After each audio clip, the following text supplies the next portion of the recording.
Hello everybody, on today's episode, we're going to work on the rear axle and rear suspension. I want to get that rear axle that's been freshly rebuilt, ready to install. It's also going to get UMI, adjustable upper control arms with new hardware. We're going to rebuild a set of factory lower control arms and install energy suspension polyurethane bushings. We're also going to install a UMI trailing arm brace kit and a UMI performance upper shock tower brace kit for the frame. Install a 1-inch diameter Summit rear sway bar, which would be infinite better than the fact that it had no rear sway bar before. And last but not least, on the rear, QA1 double adjustable shock absorbers. Okay, so let's go. Hello everybody, I'm here in Mogadore at Mangold Farms with my friend Tom here, a pair of suspension arms, control arms, and a set of energy suspension polyurethane bushings. So we're gonna prep these trailing arms for the new suspension and the new power for the new engine and put some polyurethane bushings in. Got it already set up here, quicker than I could do an intro.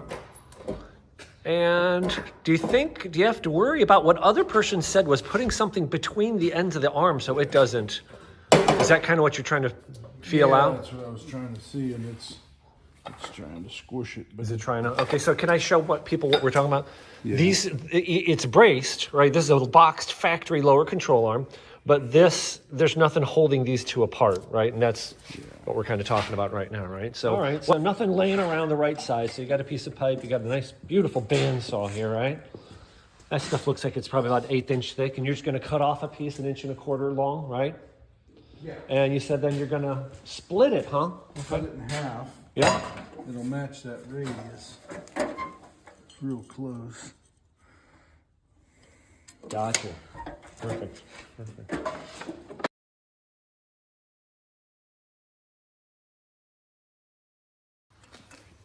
I got a perfect half circle.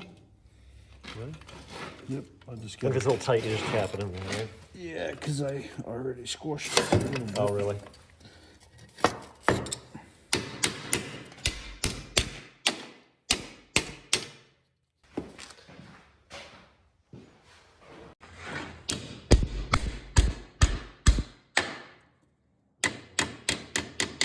Needed a little persuading, huh? Yeah, now. You sure that won't Oh, yeah. Perfect. collapse now? Yeah, perfect. You see how I got this is big enough? Oh, to fit around the flange of the actual shell too, right? Yep. Yeah. And I think those holes are different size or something, right? Because I think one side of the shell is different size than the other. Yeah, it's a different. And it's interesting, I saw the two arms are not mirrored. In other words, they both press in from the same side. You have two arms the same. You know, they're not mirrored from left to right. Just use something short, so. Yeah. I mean, it might end up shoving the. Tearing the rubber. Right, it might just tear the rubber out. And are you doing that because this is too big? It's bigger than the... Oh, yeah. That's why? Okay, so you're just trying to neck it down a little bit. It's just I try to use short stuff. Yeah. Yeah, see it's... So we're not sure if it's going to push the whole thing out or just tear the rubber, right? It's loose. It's starting to go. See here where it's starting to... There it goes. That was cool. Oh, beautiful. And it is, I think, right? This is larger diameter than this here, right? Yeah. Yeah. Okay. That's why you can only push them out one way. Yeah. And here's the old rubber bushing. So you got the outer shell, you got the inner sleeve. And I think these, it doesn't twist at all. I mean, it flexes because of the rubber, but what we've got here, the energy suspension setup. So we've got 50-year-old rubber here. Or here you can see, I can actually push on the rubber with my fingernail. I mean, I can squish the rubber. It gets old and it tears, but this polyurethane stuff is pretty stiff. And the energy suspension kit comes with sleeves. You can see the sleeves, the shells. There's a shell, and then it comes with the inner sleeve, and of course with the polyurethane bushing. And this design is different than it used to be. Like I bought a set of these 20 years ago. You see those grooves, right? Those grooves hold grease, and it does come with some silicone grease. Reason for that is so you have lubrication inside that hole, and they don't squeak because they used to squeak. Yeah, this is a stout press here. This thing's got to be like, 100 years old or something, right? It's pretty old. So that gives it clearance to press through the bottom.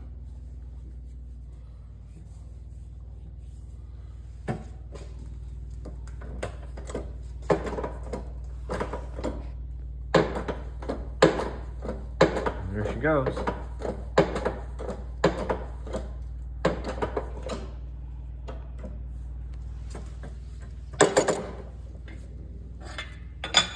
And that lip should go flush, right? Just like that. Because, yep, it's pretty much flush.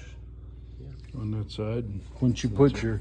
Yeah, nice. These trailing arms are 100% free to me. So there we go. Change the shell, that little spacer, I should say, to the other side. And same process on the other side. It's kind of cool how they just bang out. You know, they just all of a sudden let loose.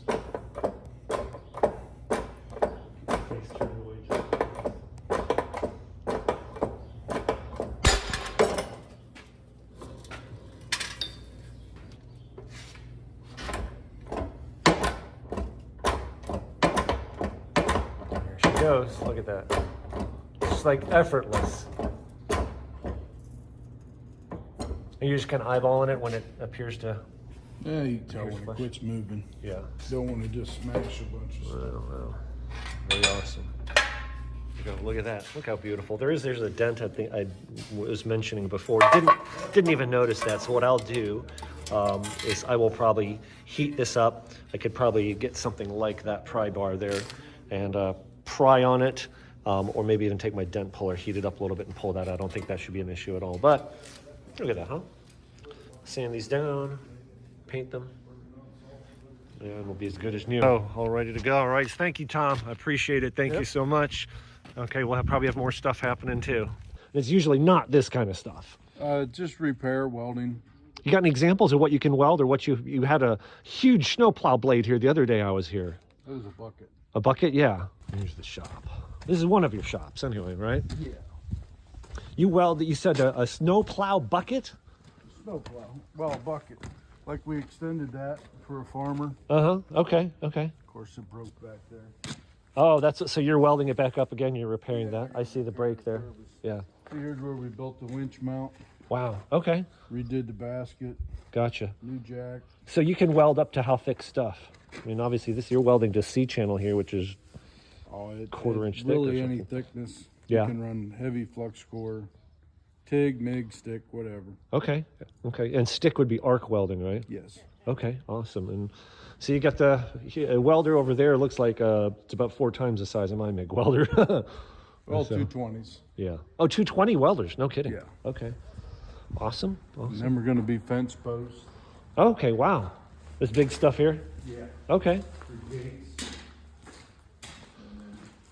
This is an adapter for a flail mower we made up. For a what mower? You said this is what? It goes on an excavator for a flail mower. Flail mower. Wow. Yeah. We burnt new pieces, machined them out. No kidding. Welded it. So wait. So you cut the steel? I had it burned out. Okay, yeah, you had then somebody. Then we drilled them. No kidding. Wow. Look at those beautiful welds, huh? Looks nice. It looks very nice. Good penetration, nice flat welds. And that's MIG? Oh, yeah, that's flux core. Flux cord. Okay. That's awesome. And why do you use flux cord on this? Because usually you typically hear people say, oh, gas is better. And you have both. So you didn't do it because you don't have the gas. This is flux core with gas. Ooh, okay. It's more of a high tensile welding. It'll weld to like cutting edges on buckets and stuff. And it's thicker. When it's this thick, you want to get penetration. Wow, look at that. Yeah, look at that. You can see at the end there, the penetration goes way down deep in there. That's beautiful. Nice. Good stuff. Good work. Okay. We sell a lot of welding gases, all your MIG welding, TIG welding gases, argon, oxygen, acetylene. Yeah, that's right, because that's what I picked up my last 80-pound tank I picked up from you. Crap. Okay, yeah. I think mine was, one of these small ones here. You've got the little ones. Yeah. You got ones here. Oh, miracle, yeah. Like, this is not quite as tall as me, but these are what, 5 foot? 300s, 200s. 300 pound is what those would be rated? Dang. Oh, 300 cubic. Oh, 300 cubic feet. Okay. What's this here? This is flammable. Oh, acetylene. No kidding. Oxygen, acetylene, everything. Wow. No kidding, yeah. So whatever you need, gas wise. Nitrogen, if you need nitrogen for race car tires. Oh, wow. Very cool, very cool. So if people want to get a hold of you, what's the best way to get a hold of you? Just call me, 330-414-4985.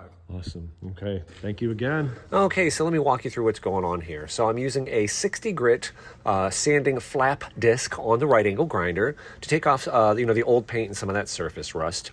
Ideal way to do this actually would have been to press the bushing shells out if I had my own press and wouldn't have had to make two separate trips.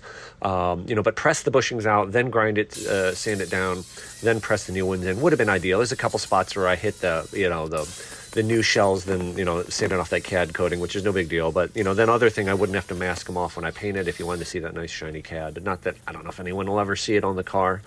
Now, there's a couple dents in them here. So that dent is not just dented in, like from the side, but it's also dented up from the bottom. So just getting it nice and red, and I'm pulling it out, from the middle out.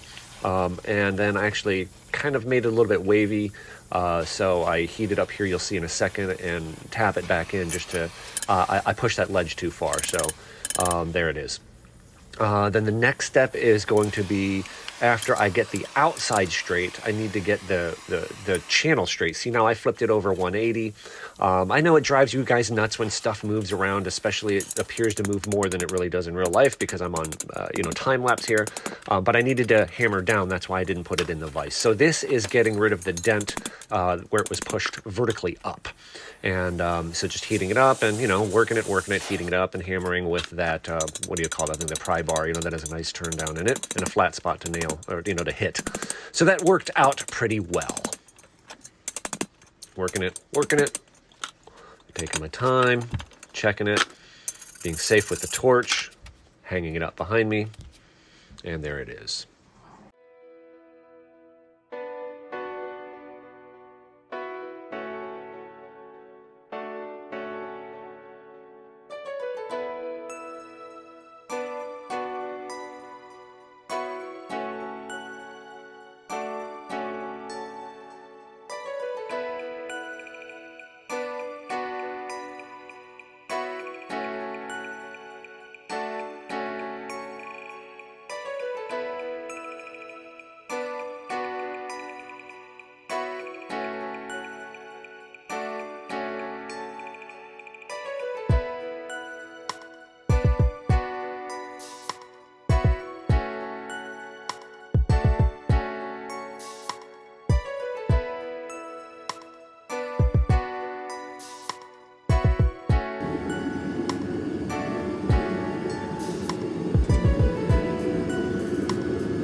Okay, so here's the lower control arms, painted.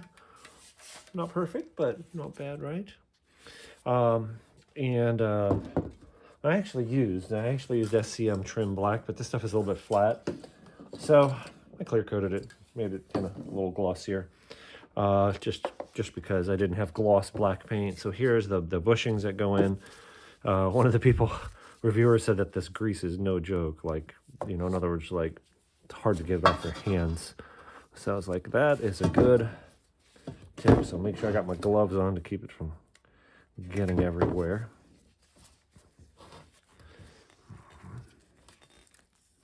Man, it's only about 47 degrees in my garage here, so this stuff is probably even thicker than it normally would be.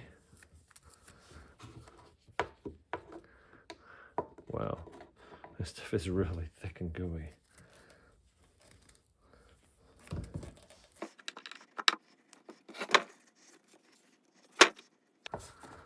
It's taken more of it than I imagined it would. I feel like I'm putting a ton in, but I feel like it's running out, Anyway, you can only press the bushings in from one side.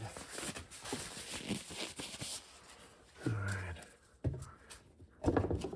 Oh yeah, look at that. Like a glove. Would you hear the grease squish?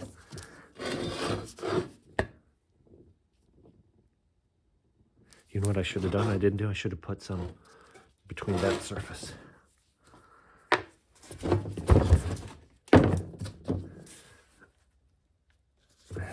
I will do that. God, this is getting everywhere, even with gloves. If I put some in a few spots and spin it, that should get it everywhere, right? Whoa, it's hard to get out.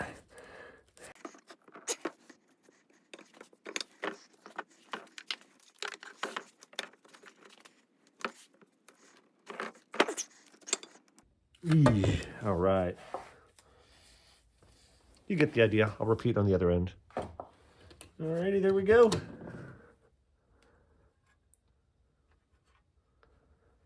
There's a steel sleeve that goes inside there. You can see the little grooves. That is a design change from last time I got these 20 years ago. Those little grooves there hold grease so they don't squeak.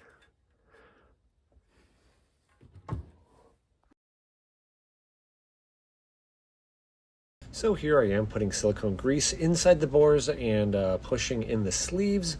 Although I wasn't able to really push the sleeves in very far. It was just a little bit too tight.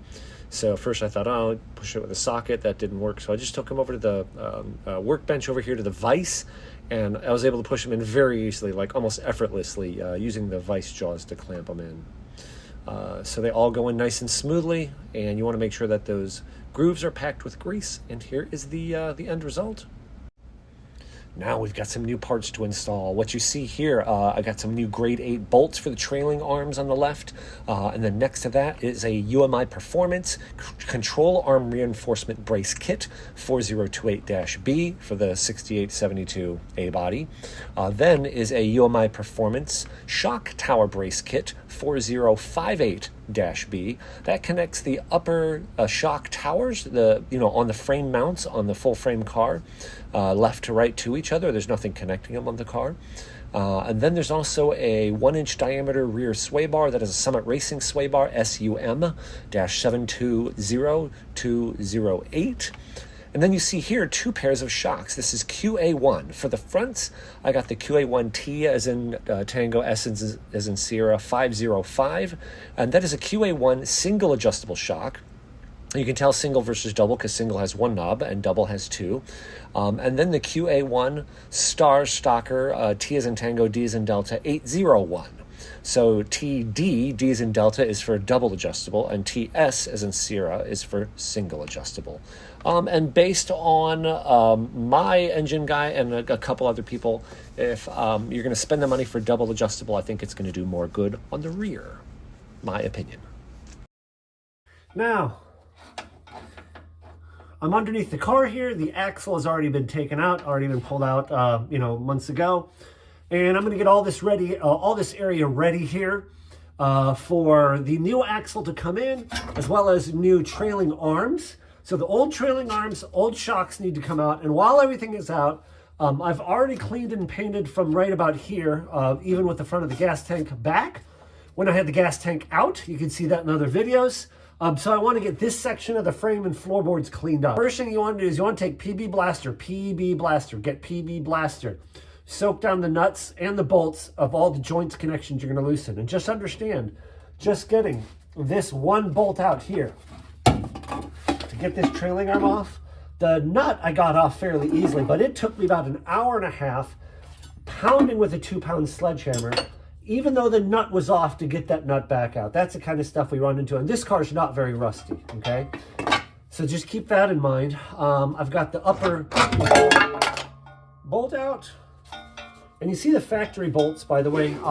The factory bolts do have a point on them. And that point, number 1, lets you pound on it and not damage the threads, hopefully. Number 2, what it does when you assemble it, it gives you a pilot if the holes aren't exactly lined up, okay? But that's all the factory upper control arms are. I've got one more to take out over here. Then I'll get under here and I'll kind of show you around a little bit of what the underside of this car looks like and some of the changes that are happening. I got to take the factory shocks off as well.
the car looks like before sanding on it and getting all the rust and yuck off of there.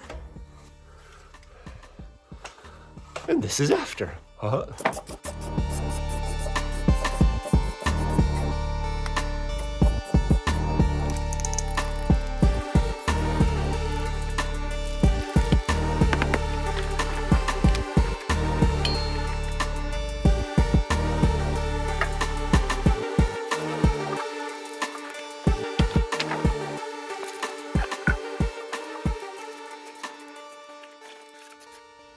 And here's the frame rail. It actually looks pretty good. Yeah, it's a little bit of a run there, but come on, it's the frame rail. I've used this before. The results are actually surprisingly good. And this is Rustoleum undercoating. Now, you'd think undercoating is super thick. This stuff really, honestly, like you can see there, it ran a little bit. It goes on very thin. I mean, for example, here you can almost see the sanding marks still, you know, from the sander and the steel. I'll show you kind of what it looks like under here as well. And I'm just turning the camera around, and that's the, you see, wheel well, frame of reference. That's the frame rail there, spring perch. And I sanded that all down. I mean, not 100% bare metal. I mean, to get it any better, I'd have needed a sandblaster, but, you know, not too shabby. I just went to the middle there, then I'm going to do the other side. But I think it looks pretty nice. So it's not perfect. Like I said, this is not a frame off, but I've got it all to some degree sanded down there. And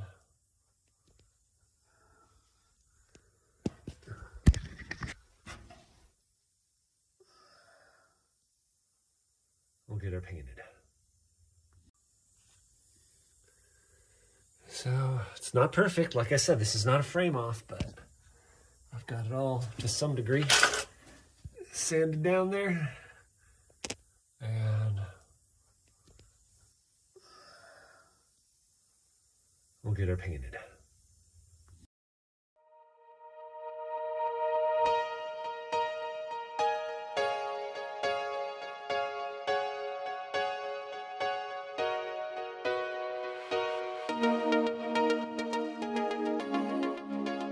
All right, so what I've got here, I've got the lower control arms, and this was just bugging me. I don't know that what I'm gonna do here is, you know, necessary, I guess, but I know it can't hurt.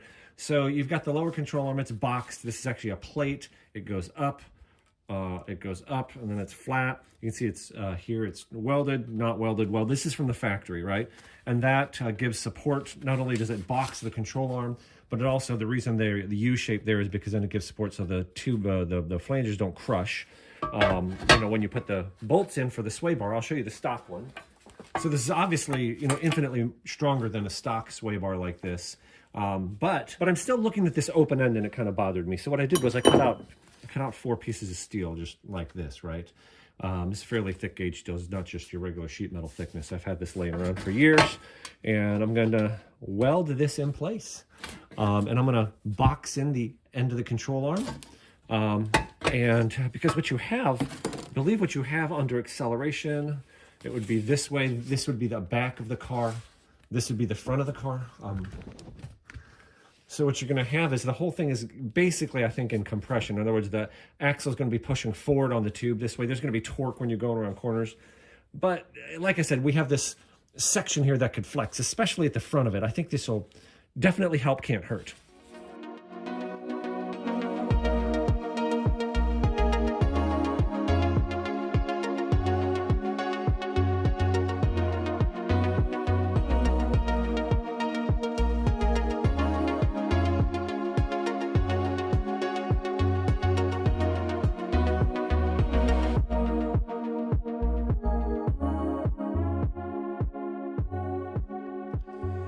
So the welds got better as I went. I'm a little rusty on my welding. And to be frank with you, this welder here, I used a flux core for a long time. And this thing's got, if you know, 4 settings for heat. This one's only got high and low. This one welds better, but it is more finicky. I'm going to tell you that. It's just, you know, I'm not used to it. But like I said, I'm not a professional. Okay, little spot there, but I'm going to grind them down. I think that's pretty good. I think we got decent penetration, and it's not too globby, stuff like that. Now it's Like I said, it's a complete tube, so let me just grind it down.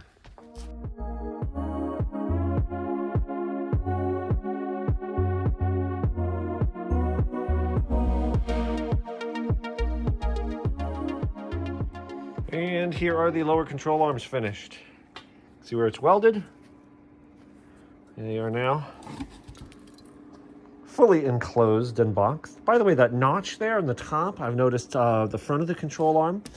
I think the parking brake cable passes through there, so I tried to keep that notch clear. Not too shabby, huh? Should be a lot stronger now. So let's get everything put together.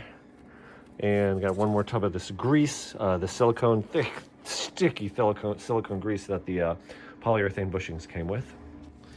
So I've got the hardware here that I'm going to show you for the trailing arms. Now here I've got the stock, one of the stock nuts and bolts. There are different nuts and bolts. You see this one here is a little bit shorter. This one here is slightly longer. The slightly longer ones, I think, were at the front of the trailing arms. I don't remember. One was at the front, one was in the rear. But you can see here they have that little cone-shaped tip on it. What that really does is when you put them in, if the second hole isn't quite lined up, the taper helps it line up. But anyway, let me take one of the ones here that are really clean. The factory bolts, I noticed, are around 7/16 of an inch. So 438 would be 7/16. So it's a little over 7/16 of an inch, something like that, right? 0.446 inches. But if you see this portion here, this is a 1/2 inch bolt. If you go down to this larger area should be almost a 1/2 inch. See, 497, so within a few thousandths of a 1/2 inch, and the threads, oops, I can't have with the calipers. So just under 1/2 inch, right? So it's a 1/2 inch. So what I'm trying to tell you is this middle area is necked down a little bit. And then especially when they get rusty like this, I'm definitely not reusing these suckers, okay? And there are ones have this larger head on them, so honestly don't remember, but there's 3 different size bolts from the factory. So these, if you take the number of slashes on the back of the head, okay, for example, this is a 6, you add 2, this is a grade 8 bolt. That's very strong. That's the highest of the normal grade bolts that you're going to get. Usually what you get at the parts store is something like this. You see there's three slashes. There you can see 1, 2, 3. So if you have 3 slashes, you add 2 to that, that's grade 5. Grade 5 is standard. If there's nothing, that's not even graded, or it's a grade 2. So standard use, like grade 5 is fine, but for something like this, grade 8. Now, by the way, let me show you another difference. Here's another one, also grade 8, but can you see the difference? They're both 1/2 inch. See the difference in the pitch of the thread? This is 1/2-13, 13 threads per inch. This is a 1/2-20. The finer threads are stronger, okay? The finer threads are much stronger, right? So might as well. I mean, anyway, this is a 3.5 inch bolt. It's not long enough. You need 4 inch. You need at least 3 3/4 inch, which isn't commonly available. So just get 4 inch long bolt if you're doing replacing the trailing arm bolts. Okay. Washers can also be different graded. So I got grade 8 washers, and these are actually ARP stainless steel nuts with nylock, that nylon locking feature. You want some kind of locking feature. The factory nuts, the way they lock, can you tell the hole is not quite round? They smush it into an oval. You see it's like smushed this way. The hole is kind of like oval. I'm exaggerating. Can you tell? So that's how it locks into places. They deform it a little bit, okay? So these will do the job. These are, 1/2 inch bolts. Like I said, 1/2-20. Let's see, 494 diameter, 495, okay? And the threads as well are going to be, just under 1/2 inch, so 495, okay? So this will really strengthen things up as well. Now let me show you the upper control arms. Here's the stock factory upper control arm. And I don't believe they were ever boxed, even on the 442 models or whatever. So obviously it's just one stamped piece of steel. The other end, the bushing is in the axle housing, stock rubber bushing there. Now my axle ears have polyurethane bushings in them, and this is a UMI, adjustable upper control arm, and they do set them pretty accurately. If I line up the holes, looks like they set it, pretty much just about exactly to the length of the factory upper control arm. Now, why would you want adjustable upper control arms? This lets you set pinion angle. Explain that later. And then it also lets you set a difference between the left and right. You can preload the suspension a little bit, but nice, beefy. This is, I think it's called the Heim joint. It's a spherical. It doesn't just rotate this way. It's, you know, spherical bushing so that, you know, it can rotate in all directions. It's got a Zerk fitting, grease fitting on there. So this is going to go in. So these are going to be on the, you know, upper ears. It'll be kind of angled like this. Now let me show you one other thing. These are UMI control arm braces. UMI control arm braces. Now you can see here they come with extra long bolts. So what these do is these are going to connect kind of, let me back up, kind of like this, through the front trailing arm, and then it's going to connect to the upper. It's going to triangulate between the front points of the upper control arm and the lower control arm. All right, so you'll get to see these go on as well. Okay, I'm under the car, obviously, here, and I am getting the upper control arms in, as well as the UMI upper control arm brace. Now, what took me a minute to figure out, the instructions weren't super clear on something, is that there is a left and a right with these things. All this adjuster is for so that you can lengthen or shorten this bar to fit your chassis, right? Because there's some variance in chassis. Now, the bottom end, again, adjuster closer to the lower trailing arm. And on the bottom, the extra tube, see how it's got extra tube sticks out? On the top, though, if I can get it, on the top, the extra tube goes in. On the top, the extra tube goes in. Now, the way you'll know you'll have this wrong, left and right, do you see there's a bend here? Because then you see this kick out. Can you see it there? Would go the wrong way. I had this one on wrong first, and it hits the floor, right? Because that bend would be going the wrong way, it hits the floor. So that's how you know if you have it the wrong way, okay? Now here's another tip. I have found that I had to lengthen it quite a bit on my chassis. You can see how far out that one is lengthened. It just, you want to make sure this upper end is seated, but you can see here, it just, you know, don't struggle with it. You know, you just, you know, until it kind of feels right. And once you get it right, it should kind of, see, I may have to, where was that mallet and rubber mallet back here? Just want that bolt sticking out just a little bit, like a ½ inch or something is good. And then I can,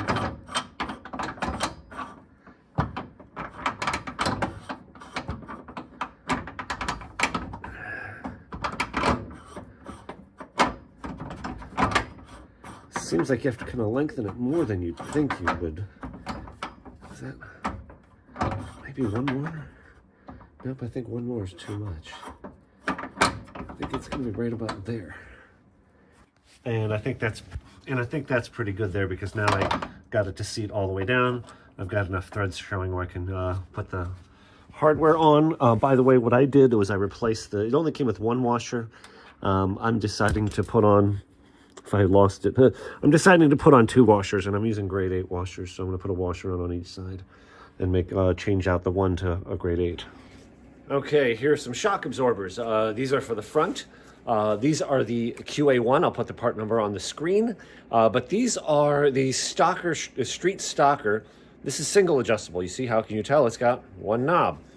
Well, these are the double adjustable. These are the rears. I chose to get double adjustables on the rear. I didn't get them all the way around just because they're $100 more, but then times 2, so it's $200 more. So just trying to, you know, keep the budget and out of the stratosphere. But they've got 2 knobs that make 3 full turns, compression rebound. So this is kind of cool. And if you put it all the way in, right? I'm going to screw them all the way in both. So I've got both of the knobs, rebound and compression, both tight. So I believe this should be the stiffest.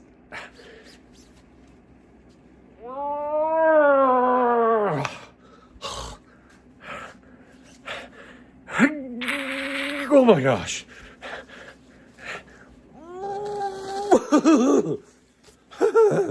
Nah, not happening.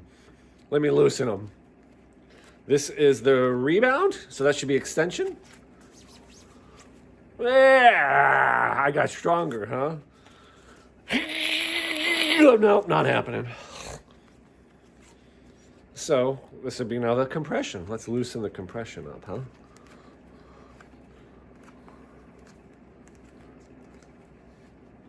Okay, 3 turns and hee-yaw! How cool is that, huh? Pretty awesome, huh? So in other words, you can adjust the stiffness of the shock separately on compression and rebound with the double adjustable. With the single adjustable, you just get one adjustment and it loosens both. Thinking behind getting double adjustable on the rear wasn't really my decision.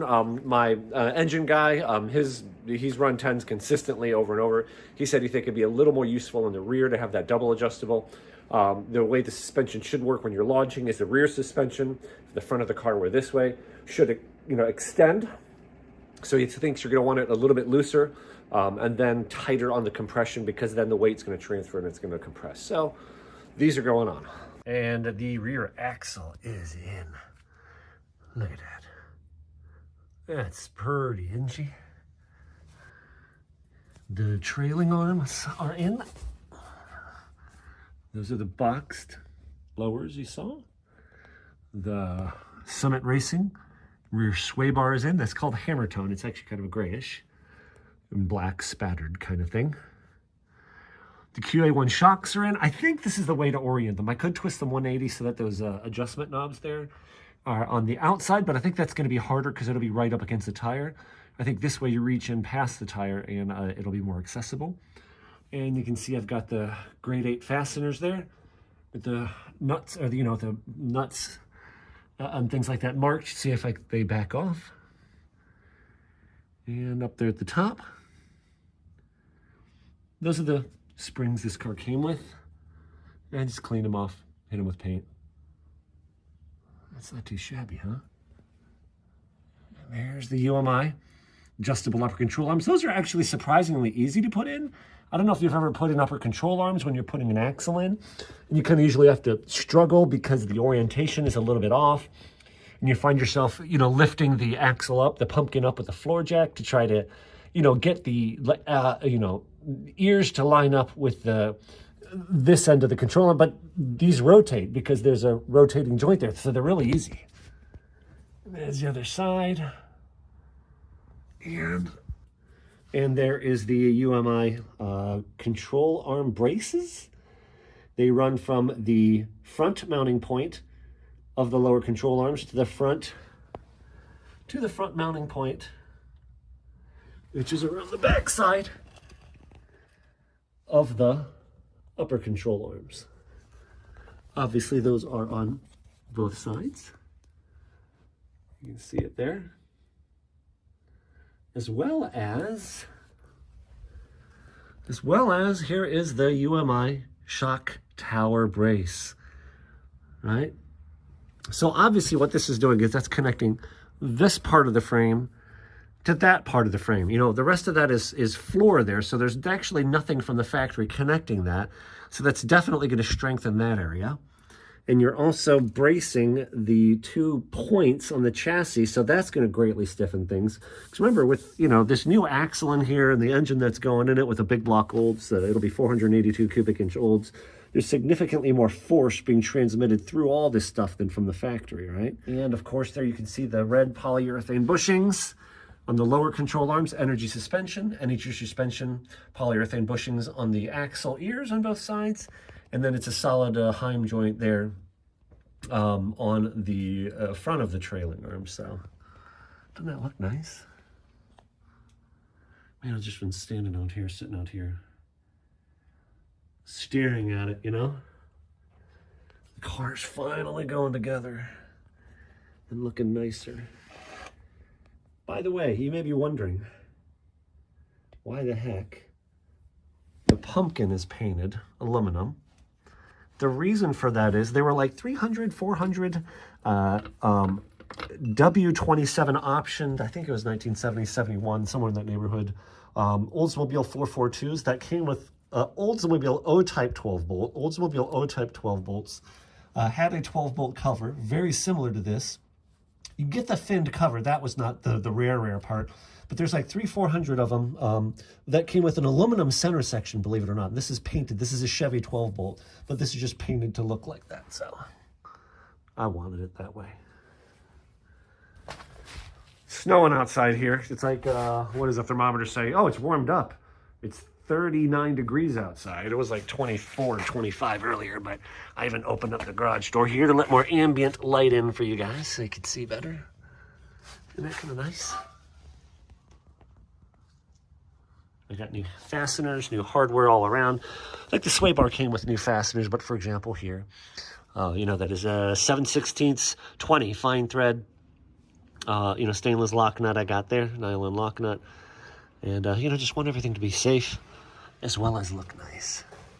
So you can see I marked that fastener too. It's the nuts that I'm more concerned with, but I marked the nuts just so you could tell if they're backing off, but there we go. It's pretty awesome, isn't it?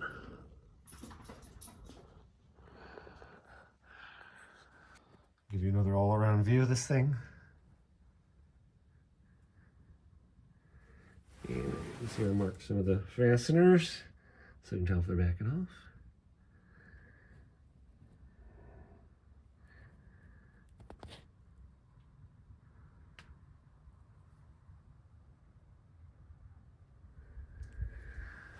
All right, guys, thank you so much for following along on today's episode.